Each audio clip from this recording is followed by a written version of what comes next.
सरदार। Police मंशियात फरोश को तलाश कर रही थी। एक सरदार पर नज़र पड़ी। वो कुछ मशकूक लगा। सरदार फ़ौरन टॉयलेट की तरफ भागा। पुलिस ने पीछा किया और इसे टॉयलेट में मंशियात के साथ पकड़ लिया। इंस्पेक्टर: क्यों भाई जवान, नशा करते हो या मंशियात बेचते हो?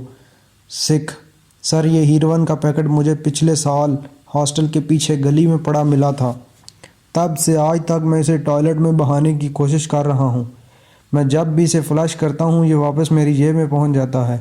इंस्पेक्टर: क्या बकवास है, मुझे चूना लगाने की कोशिश कर रहे हो? सिख: सर, आप इजाज़त दें तो मैं साबित कर सकता हूँ। इंस्पेक्टर: करो साबित। सिख ने हीरोइन का पैकेट टॉयलेट में बहा दिया। इंस्पेक्टर: अब दिखाओ अपनी जेब। सिख: क्यों? इंस्पेक्टर: हीरोइन का पैकेट। सिख: कौन सा हीरोइन का पैकेट है? अगर आपको हमारी वीडियोस पसंद हैं तो मेहरबानी करके हमारे यूट्यूब चैनल को ज़रूर सब्सक्राइब करें। जज़ाकल्लाह खैर। दिन की बेहतरीन वीडियोस देखने के लिए डेली मॉरल वीडियोस को ज़रूर सब्सक्राइब करें।